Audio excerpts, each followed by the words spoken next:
መጣሁ እየቀረብኩ ነው ከዚህ በላይ እኔ ምን ላድርግሽ መልሱልኝ ከዚህ በላይ ምን ላድርግ ነው ሰው የሚያቀውን ነው የሚያወራው ኦኬ ግን የገጠር ታውን ቪዲዮ የሰሩ እንዳሉ ቪዲዮ አወጣው አይደል እንዴ ከኔ በፊት በቪዲዮ ስትሉ በቪዲዮ ተጠየቃለህ አላችሁ ለዛም ይቅርታ ጠይቄ ነበር ኦኬ አሁን ግን በባለፈው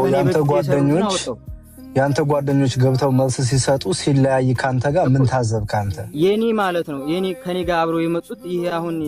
የጀቡሃ ልጅ ነኝ ወረና ልጅ ነኝ የሚለውን ጭራሽ አሁን እሱን በስሙ አላወኩትም ግን ፎቶውን ወይ በእንደኔ በቃ ይንጣስል ለማቅረብ በስልክ ለምን ይሆናል ህዝብ ፊት ለምን አይቀርብም እኔስ ነፍስ አይደለም እንዲያስኩት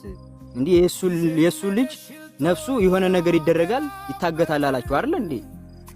እኔስ ታዲያ ነፍስ አይደለም እንዲያስኩት ጓደኞቼን ጠይቁ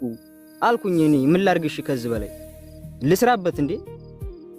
መስራት የምፈልግ ልጅ ነኝ መለወጥ የምፈልግ ልጅ ነኝ ይሄን ነገር አቋርጬ የመጣሁት እኮ ሰርቼ ልለወጥ ነው አይደል እንዴ ይኸውልህ ግን እኔ ግን ከዚህ በኋላ እንድጠይቅ አልፈልግም ቆይ አይ ጥያቄ አይደለም ይቀጥል ልጅ እኮ ማን አይ ስለ ተስፍሽ እንደዛ ሳይሆን አይ እኔ ከዚህ በኋላ መስራት ስለምፈልግ በቃ ቲክቶክ ላይ ምንም መቅረብ አልፈልግም እኔ ከዚህ በኋላ እኔ የማቀውን እውነት ተናግሬያለሁ ስንት ቀን ሙሉ ስለዚህ እናንተ ደግሞ ጓደኞቼን እያመጣችሁ ጠይቁና የኔ ውሸት ከሆነ እኔን ጠይቁኝ በቃ እኔ አለሁ 24 ሰዓት እሺ ይኸውልህ ልስራ እንዴ ጓደኞቼ አይደሉም